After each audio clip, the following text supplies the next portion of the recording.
औज़ुबिल्लाहि बिस्मिल्लाहिर्रहमानिर्रहीम। अस्सलाम वालेकुम दोस्तों, मेरा नाम है आतिफ मजीद। मेरे साथ इस वक्त इस प्रोग्राम को होस्ट भी करेंगे, साथ अपने तजिया भी देंगे आसम सीरीज के जो रूह रवां हैं आसिम नसीर साहब, आसिम रज़ाब्दी साहब। और उनके साथ साथ हम दोनों ओपिनियन लेने की कोशिश करेंगे, प्रोडिक्शन लेने की कोशिश करेंगे अमेरिका में मौजूद हमारे साथी मलक महबूब साहब। दोनों भाइयों को अस्सलाम वालेकुम, दोनों हाथों से। वालेकुम अस्सलाम। क्या हाल चाल है, कैसे हैं आप? अल्हम्दुलिल्लाह, शुक्र अल्लाह वालेकुम का। अस्सलाम आतिफ साहब, क्या आसिम हाल है, कैसे साहब हैं आप? आप शुरू करें। अल्हम्दुलिल्लाह। आसिम साहब, दुनिया में क्या हो रहा है, आप शुरू करें, अपना ओपिनियन दें, और मलक साहब से फिर आप ही क्वेश्चन करें और प्रोडिक्शन दें। आतिफ साहब देखें, मैं खुद एक सहाफी हूँ, मेरा हक है सवाल करना, तो मैं तो सवाल करना चाहूंगा। लेकिन अगर मेरा तजिया लेंगे आप दुनिया में क्या हो रहा है, तो दुनिया में तो इस वक्त जंगें हो रही हैं, और इन जंगों में कहीं कहीं पॉज आता है और कहीं दोबारा शुरू हो जाती है। दूसरा, अगर हम पाकिस्तान की मुल्की सियासत के हवाले से बात करें, तो पाकिस्तान की सियासत में हमको इस वक्त एक गैप नजर आता है, जो कि तहरीक इंसाफ उसको किसी हद तक पुर कर सकती है, लेकिन उसमें इस वक्त वो सलाहियत नहीं है। और खान साहब की बहनें जो हैं वो तो हमें मजाहमत करती नजर आ रही है, लेकिन बाकी मेरा अपना एक असेसमेंट ये है कि पूरी पार्टी जो कॉम्प्रोमाइज्ड है इस वक्त। कहीं हमें वो जो खान साहब के नाम पे वोट बैंक पे जो लेकर आए थे, मुझे पर्सनली कहीं वो तहरीक चलती नजर नहीं आई। इवन के सोहेल आफरीदी जब आए तो बड़ी उम्मीदें बांधी गई। आप भी जानते हैं, सारी मीडिया सहाफती बिरादरी जानती है कि सोहेल आफरीदी से बड़ी उम्मीदें थी कि ये जी अली अमीन गंडापुर जो है कॉम्प्रोमाइज्ड हैं, उनके कनेक्शन हैं। लेकिन सोहेल आफरीदी जो है इमरान खान को रिप्लेस, वो तो इमरान खान को ज्यादा अच्छे तरीके से रिप्रेजेंट करेंगे। लेकिन हमें तो सोहेल आफरीदी साहब का वो भी रंग नजर नहीं आया जो अली अमीन गंडापुर साहब एक हद तक जो भी है लोगों को किसी हद तक निकाल के इस्लामाबाद तक तो ले आते थे, एक मोमेंटम क्रिएट होता था, वो भी नजर नहीं आया। तो इस वक्त तहरीक इंसाफ जो है वो अपोजिशन जो है वो फ्रेंडली अपोजिशन कर रही है, जबकि बहुत सारे इश्यूज हैं, आप जानते हैं, मेरे देखने वाले जानते हैं। इस गवर्नमेंट ने बहुत सारे इशू आए, लेकिन तहरीक इंसाफ ने किसी भी इशू को टेकअप नहीं किया। तो मैं ही समझता हूँ बिल्कुल कि ठीक। इस वक्त जो है पाकिस्तान की जो सियासत है इसमें बहुत स्पेस है, और तहरीक इंसाफ को स्पेस डेफिनेटली पूरा करना चाहिए, वरना जेयूआई फे मौलाना फजलुर रहमान इस वक्त मुल्क की सियासत पे किसी हद तक नजर आ रहे हैं। तो मुझे ऐसा लगता है कि मौलाना साहब के साथ एक अगर इत्तेहाद किया जाए और एक मुल्क गिर तहरीक शुरू की जाए, क्योंकि पीडीएम की अगर हम बात करें तो पीडीएम को भी मौलाना साहब ने जो है वो रिप्रेजेंट किया था, और खान साहब की हुकूमत के खिलाफ एक बहुत बड़ी तहरीक लॉन्च की थी। तो मौलाना साहब का एक एक्सपीरियंस है, इसमें कोई शुबा नहीं है। तो अगर पीटीआई बिल्कुल मौलाना सही साहब सर, को आपका पॉइंट आ गया। इसी पे प्रोडिक्शन लूंगा मैं मलिक साहब की। मलिक साहब, आप जी इस पे बिल्कुल। प्रोडिक्शन करें कि जो मंजरनामा है ये पीटी 5 अगस्त को जाने जा रही है, मौलाना के खिलाफ प्रेस कॉन्फ्रेंस हो रही है, मौलाना बयान दे बैठे हैं, मौलाना का फ्यूचर क्या है नजर आ रहा है प्रोडिक्शन। असल में बात यह है कि आतिफ साहब और आसिम साहब, मैंने बहुत सारे जायचों में देखा है, तो ये एक चीज बहुत कॉमन नजर आई है, स्पेशली पीटीआई के जायचे को देखें या फिर हम देखें फॉर एग्जांपल इमरान खान के साहब के जायचे को। तो जो एक कॉमन चीज है ना, वो ये है कि इन दोनों जायचों में धोखा नजर आता है। अब आप बोलेंगे आपके पास तो खान साहब का जायचा नहीं है, मैं वक्ती जायचे की बात कर रहा हूँ। वो 100% सही नहीं होता, बट समवेयर अराउंड 60 to 70% उसमें आपको क्लू जरूर मिल जाते हैं कि ये जो इनका एक पीटीआई का फाउंडेशन का जो ऑनर है, लाइक जो इमरान खान साहब हैं, उनके साथ भी धोखा ही होगा। आपने बहुत अच्छी बात शुरू की स्टार्ट में कि अली अमीन गंडापुर फिर भी कुछ शो करते थे, जैसा भी करते थे, अच्छा बुरा यू टर्न मारते थे, लेकिन एटलीस्ट वो एक स्टेप लेते थे। अब वो किसके वजह से ले रहे थे ये तो उसमें तो हम बहस में नहीं जाते, लेकिन इतना जरूर पता है कि पीटीआई में अब ग्रुपिंग बहुत हो गई है, मैं आपको पहले ही बता चुका हूँ। और जो बंदा उस, जैसे एक बोलते हैं ना, कुएं में गिरा हुआ और मदद करके ऊपर आए, वो अपनी मदद आपके तैर पे ऊपर तो आ रहे हैं, लेकिन मुझे नहीं दिख रहा, मैं आपको फिर से बता रहा हूँ कि ये कोई बहुत मैसिव लेवल पे 5 अगस्त को कुछ कर पाएंगे। अलबत्ता अलबत्ता 5 अगस्त के सितारे बहुत पावरफुल हैं। अब बात वही है कि कौन दयानतदारी से अपना उस वक्त जो है शो कराता है अपनी, जैसे कह सकते हैं फॉर एग्जाम्पल कि दयानतदारी से उस जो 5 अगस्त को जो तहरीक है उसके अंदर शामिल होता है। क्योंकि मैंने ये नोट किया है, उसके पहले 27 जुलाई को जब सैटर्न रेट्रोग्रेड होगा, तो मैं एक्सपेक्ट कर रहा हूं कि बहुत मेजर डेवलपमेंट हो सकती है पाकिस्तान की हुकूमत में, या सियासी जिसको गर्मा गर्मी कहा जाता है, वो बहुत ज्यादा अरूज पे आपको नजर आएगी। इन द मीन वाइल, जैसे मैंने कहा था आसिम 15 साहब जुलाई वो जी। 15, जैसे मैंने कहा था, जी 15 जुलाई को जी जैसे आसिम ही साहब सन आप क्वेश्चन ट्रांजिट कर सकते करेगा, जैसे ही सन ट्रांजिट करेगा तो चीजों में एक तब्दीली आना शुरू हो जाएगी। और आज 16 है। अब आप दोनों बेहतर बता सकते हैं कि क्या कोई मेजर तब्दीली आपके सामने आई है या नहीं। आतिफ साहब आप बताएंगे तब्दीली या मैं बताऊं? हैं। जी आसिम साहब। देखें मलिक साहब, तब्दीली की जहां तक बात है ना, इस वक्त सर तब्दीली तो तब्दीली ये है। मुझे तो अभी हाँ, आप आतिफ साहब, मेरा ख्याल है कि आप भी अपना थोड़ा तजिया दे दें। जी जी सर तब्दीली मेरे तो ख्याल में पीटीआई बिल्कुल अब इस मोमेंटम में आ चुकी है। पीटीआई के लिए करने को कुछ नहीं है। तहरीक, ये मेरा जाती ये ख्याल है कि एक तहरीक पीटीआई के लिए नहीं चला सकती। जो हालात है, पंजाब से जो तहरीक उठती है, लाहौर से तहरीक उठती है, वही तहरीक कामयाब होती है। लाहौर से या पंजाब से पीटीआई के लिए तहरीक चलाना बड़ा मुश्किल है। अली मीन गंडापुर एक जलसा करने में कामयाब हो चुके थे। पंजाब में उन्होंने किया था मवेशी मंडी के पास जलसा, लेकिन उसमें वो लेट आए थे। वो एक स्पेस बन रही थी, वहां से पीटीआई ने काम खराब किया। मेरे ख्याल में ये जिस तरह आजकल पाकिस्तान दोनों तरफ चल रहा है, अमेरिका और ईरान के साथ, इसी तरह पीटीआई अगर चलेगी तो रास्ता निकलेगा। जी सर आसिम साहब। साहब आपने बिल्कुल बात ठीक की, क्योंकि अलीमा खान भी यही कह रही हैं कि पहले खैबर पख्तूनख्वा को निकलना पड़ेगा, क्योंकि डेफिनेटली तहरीक इंसाफ का बहुत बड़ा वोट बैंक वहीं पर है, हुकूमत भी वहीं पर है, उनको एक सपोर्ट है हुकूमत की। तो अलीमा खान भी ये कह रही हैं कि पहले खैबर पख्तूनख्वा से निकलें और उसके बाद फिर पंजाब की बारी आएगी।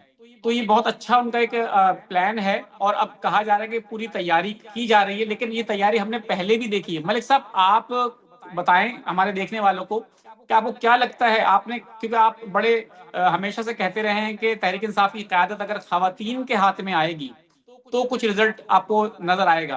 अब अलीमा खान अगर इस तहरीक को लीड करती हैं, अभी तक फैसला नहीं हुआ और हमें लगता भी शायद नहीं है कि वो लीड करें, लेकिन अगर वो लीड करती हैं, जैसे कि उनके बयान तो आ रहे हैं, तो आपको लगता है कुछ मोमेंटम बनेगा, कोई डिफरेंट होगी ये तहरीक पहले की तहरीकों से? अच्छा, ये आपने एक जो बात की है उस पे मैं आता हूँ, लेकिन उससे पहले आपने ये बात की कि खैबर पख्तूनख्वा से लोग निकले। अगर हम जी एस्ट्रोलॉजिकल देखें तो जो सेंटर पॉइंट होता है, सेंटर पॉइंट पाकिस्तान का पंजाब में ही आता है। मैंने आपको शायद पहले भी बताया हो कि अगर कोई तहरीक पंजाब से स्टार्ट हुई, एक्चुअल में वो तहरीक कामयाब होगी। सेंटर पॉइंट इस तरह से होता है जैसे आपका हार्ट, दिल जो है पूरी बॉडी को चला रहा है। तो अगर आपने तहरीक पंजाब से स्टार्ट की, वो बहुत सक्सेसफुल होगी।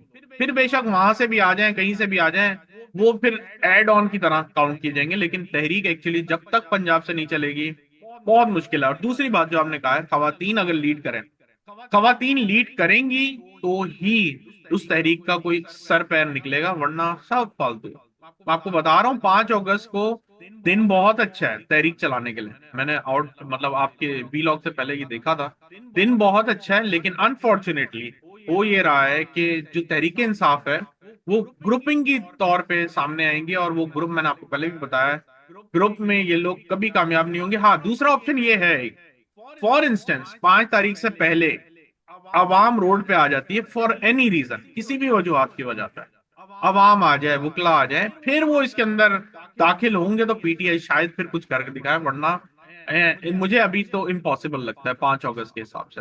अगर मैं इसमें उनका मेरा फाउंडेशन। जी जी मैं अगर इसमें ऐड थोड़ा सा करना चाहूंगा। पंजाब इसलिए है कि भुट्टो की तहरीक पंजाब से चली है। मियां नवाज शरीफ खुद पंजाबी थे, पंजाबी कार्ड खेला उन्होंने। और फिर अल्ताफ सानी के साथ उनका ये नारा भी उनकी तरफ से आ गया था, जाग पंजाबी जाग, तेरी पग नूं लग गया दाग। तो ये देखें, फिर बेनजीर जब वापस आई हैं, पाकिस्तान आई हैं, पंजाब आई हैं, लाहौर आई हैं, इमरान खान ने जब अपनी पार्टी को परवान चढ़ाया, बेस रखी, या जब ये पार्टी जो बिलाने पाकिस्तान का जलसा था वहां से मजबूत हुई पंजाब, उसकी वजह यह है, दो तीन वजूहत जो मेरे मुताबिक ये है। एक तो पंजाब सेंटर पॉइंट है, सबसे बड़ा सूबा है, सबसे ज्यादा सीटें हैं। अगर हम 8 फरवरी के इलेक्शन में देखें, तब भी पंजाब ने वोट डाले तो फिर पीटीआई को सपोर्ट मिली। एक उसकी वजह यह है, नंबर ऑफ सीट ज्यादा है, आबादी ज्यादा है। दूसरे नंबर पे पंजाब के अंदर वसाइल हैं। आपको जितना मीडिया है पंजाब से, अगर कोई कवरेज हो तो सारा मीडिया उसको कवर करेगा, अगर पेशावर में हो तो उसको कवरेज नहीं होगी। Number one. नंबर टू, जितना यूट्यूबर होगा आपका, जितना सोशल मीडिया होगा, वो पंजाब में होगा। जितनी ब्यूरोक्रेसी के बड़े बड़े लोग होंगे वो पंजाब से होंगे। जारी बात है, उनके बच्चे पीटीआई के सपोर्टर थे, पीटीआई को बर्दर क्लास कहा जाता था। तो जितना यानी कि एक सेंटर है वो पंजाब है। अगर पंजाब से पीटीआई ने निकलना है तो मेरे ख्याल में जबरदस्ती नहीं निकला जाएगा, या तो फिर यह है कि एक दफा सारा पीटीआई का पूरा इकट्ठा हो जाए, पूरा पाकिस्तान इकट्ठा हो जाए जिस तरह मनाले पाकिस्तान पे था, और उससे भी बड़ी कोई मोमेंटम बना ले, फिर है, अदरवाइज मुश्किल है। जी सर, आसिम साहब और मलिक साहब से आप आतिफ साहब पूछिए, आपकी रेडी नहीं बात तो आपकी बात बहुत अच्छी है, आपका अंदाजे गुफ्तगू बहुत अच्छा है, आपने जो कुछ कहा वो बात तो ठीक है, लेकिन मेरा जाती तौर पे जो मेरा अपना तज्जिया है वो ये है कि पंजाब, इसमें कोई शुबा नहीं, बिलाशुबा पंजाब पाकिस्तान की सियासत का महवर रहा है हमेशा से। लेकिन इस वक्त पंजाब में, आप भी जानते हैं, मेरे देखने वाले भी जानते हैं, पंजाब के साथ जो कुछ हुआ 9 मई के बाद और इससे पहले भी, तो अब मुझे पंजाब में कहीं भी नजर नहीं आता। इवन के तहरीक इंसाफ ने कोशिश की पंजाब में जलसा करने के लिए, और पंजाब से जब ये लोग निकले भी थे अलीमन गंडापुर के काफिले में शामिल होने के लिए, तो हमें नजर कहीं नहीं आया कि बहुत सारी बड़ी तादाद कहीं हमें नजर नहीं आई। रास्ते अलग बेशक बंद किए गए, लेकिन उसके बावजूद कहीं नजर नहीं आया। एक खौफ है पंजाब के लोगों में, इसमें कोई शुबा नहीं है कि इस वक्त पंजाब के लोगों में खौफ है, उनका निकलना मुझे इस वक्त पर्सनली बहुत मुश्किल लगता है। पंजाब से कोई बड़ी तहरीक का शुरू होना मुझे इस वक्त बहुत मुश्किल लगता है। तो बेहतर यही है, अलीमा खान जो कह रही हैं कि मोमेंटम पहले बनाया जाए, मोमेंटम बनाया जाएगा तो पंजाब के लोगों को भी शायद मोटिवेट किया जा सके। जब एक मोमेंटम बनता है तो फिर चीजें आगे बढ़ती हैं। तो केपी से मोमेंटम अगर बनता है तो शायद पंजाब से, अगर पंजाब से शुरू करने की कोशिश की गई तो मेरा ख्याल है कि वो कोशिश एक दफा फिर नाकाम होगी। अगर आप दोनों की जी ये तज्जिया हो गया हो तो मैं अभी प्लानिटरी पोजीशन के हिसाब से बात कर रहा हूँ। 27 जुलाई को जैसे ही सैटर्न रेट्रोग्रेड होगा, जैसे मैंने पहले बताया, तो जो मार्स का एलिमेंट है, मार्स मतलब आपको पता है किसकी बात कर रहा हूँ, वो और भी ज्यादा एक्टिव हो जाता है। और जब भी ये एक्टिव हुआ है, मुझे ऐसा लगता है कि कॉन्स्टिट्यूशनल लॉज में चेंज, अमेंडमेंट्स आती हैं, और वो फिर 27वीं आईनी तरमीम, 28वीं, ये चीजें फिर आप एक्सपेक्ट कर सकते हैं। ये जो है इनके पास लास्ट मौका है इस साल में कुछ करके दिखाने का। अब वही बात है कि इधर ये लोग इस्लामाबाद से करते हैं या पंजाब से करते हैं, कराची से करते हैं, लेकिन मैं आपको इसलिए नहीं बोल रहा हूँ क्योंकि सारी तहरीकें वहां से कामयाब हुई हैं। इन सब के पीछे अगर मैं एस्ट्रोलॉजिकल पॉइंट देखूं, वो यही है कि ये इधर पार्टी बनाए, तहरीक चलाए, जो भी किया वो यही यही इस बात पे आके एंड होता है कि पंजाब में सेंटर पॉइंट है। सेंटर पॉइंट आप तो अलग बात कर रहे हैं, लाहौर में वो अलग बात है, वो ग्राउंड रियलिटीज है, लेकिन एस्ट्रोलॉजिकल अगर हम पंजाब से स्टार्ट करते हैं तो वो उसका ऐसा पॉइंट है जो पूरे पाकिस्तान को हिला के रख सकता है। इसलिए बिल्कुल। अगर इनके पास मौका हो, उसका अवेल करना चाहिए। आसिम साहब, मेरा बिल्कुल आपसे ठीक है। क्वेश्चन ये है कि क्या 2026 में पीटीआई कोई तहरीक चला के इमरान खान को बाहर निकाल पाएगी? आपका तज्जिया क्या है? मैं मलिक साहब का जो एस्ट्रोलॉजिकल प्रेडिक्शन है ना, उससे 100% इत्तेफाक करता हूँ। मलिक साहब हमेशा से एक बात ही कहते रहे हैं कि खान साहब को अगर कोई निकाल सकता है तो खान साहब ही निकाल सकते हैं। तहरीक इंसाफ में वो ना जोर है और ना ही मैं समझता हूँ कि उनकी पार्टी चाहती भी है, क्योंकि खान साहब आ जाएंगे तो बहुत सारे लोग हैं जिनकी इस वक्त चांदनी हुई हुई है, जो इस वक्त एंजॉय कर रहे हैं अपने ओहदों को, बहुत सारे लोगों के लिए मुश्किलात बढ़ जाएंगी। तो इसलिए मुझे लगता है कि जो पार्टी कॉम्प्रोमाइज है, चाहती ही नहीं है कि खान साहब बाहर आए।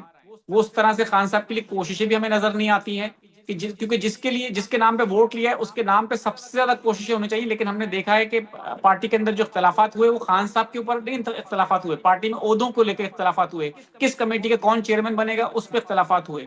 तो पार्टी में इख्तलाफात जो है उसकी वजह से खान साहब का बाहर आना बहुत मुश्किल है। खान साहब, हाँ, जैसे मलिक साहब हमेशा कहते हैं, मैं उससे इत्तेफाक करता हूँ कि खान साहब अगर खुद चाहेंगे, खुद फैसला करेंगे तो बाहर आ सकते हैं। सर, खुद फैसला इस तरह करेंगे, वो उनको पीछे हटना पड़ेगा, फिर राणा सनाउल्लाह मूंछों को ताव देंगे ऐसे ऐसे करके, वो कहेंगे देखा फिर डर गया ना, काली ना डील, फिर ये कुछ होगा सर। नहीं मलिक साहब, आप क्या कहते हैं? आप जो हमेशा से कहते हैं कि डील वाली बात जो है, डील डेफिनेटली एक बड़ा नेगेटिव वर्ड ले लिया। अजीत मलिक साहब क्या कहेंगे आप? देखिए, होगा तो एंड द एंड यही, आप माने ना माने। और मेरे ख्याल से खान साहब को बहुत से टाइम पे इनको ऑफर दी गई है। अब बात यह है कि वो डील का नाम बदनाम हो गया है। अगर चले एग्जैक्टली। हम ये जो है ना, पाकिस्तान से जरा थोड़ा सा बाहर आते हैं, ये बताएं अमेरिका और ईरान क्या कर रहे हैं इस वक्त। बिल्कुल बिल्कुल डील कर रहे हैं। तो ये यही तो एक्चुअली लोगों ने इसको गलत वे में लेके चले गए हैं। वो नहीं समझ रहे डील का मतलब क्या होता है। वो ये मतलब ये समझते हैं कि डील का मतलब है रिश्वत लो और तुम्हारा काम हो जाएगा, जहां तक मेरी अंडरस्टैंडिंग है। लोग यही समझते हैं कि डील करने का मतलब ये है कि रिश्वत लो, दो और तुम्हारा काम हो गया। लेकिन यहाँ पे सियासत में मसला यही है ना कि सियासत में होती सारी मैनिपुलेशन है।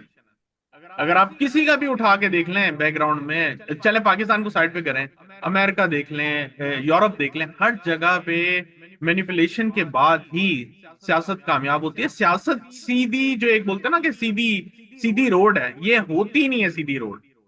खान साहब एक्चुअली जिस तरह के बंदे हैं वो चाहते हैं सीधी रोड। अब अक्सर आपने मेरे मुंह से सुना होगा कि मैं ये बोलता हूं कि खान साहब पीछे बैठ के अगर कर लें, अपनी पार्टी का कोई बंदा ले आए प्राइम मिनिस्टर के लिए, जो भी, वो बहुत कामयाब होंगे। लेकिन जब वो खुद फ्रंट फुट पे आएंगे तो चीजें खराब होंगी। अब हो ये रहा है कि इनकी पीटीआई की पार्टी में बहुत क्लियरली एक मैस बन गया है, बल्कि मैस तो दूर की बात है, अब ग्रुपिंग बन गई है। आपने उस वक्त शुरू में बात की सोहेल आफरीदी कुछ कर नहीं रहे, मेरा लेकिन भी मेरे ख्याल से सोहेल आफरीदी बहुत कुछ करना चाह रहे हैं, लेकिन उनको पीछे से ना सपोर्ट मिल रही है, बल्कि अगर वो इस जी जी भंवर से निकलने की कोशिश कर रहे हैं तब भी उनके टांगे खींच के उसी भंवर में बिठाया जा रहा है। बिल्कुल ठीक है मलिक साहब, मेरा ख्याल है कि यहाँ पर व्लॉग का इख्तिताम किया जाए। आतिफ साहब क्या कहेंगे आप?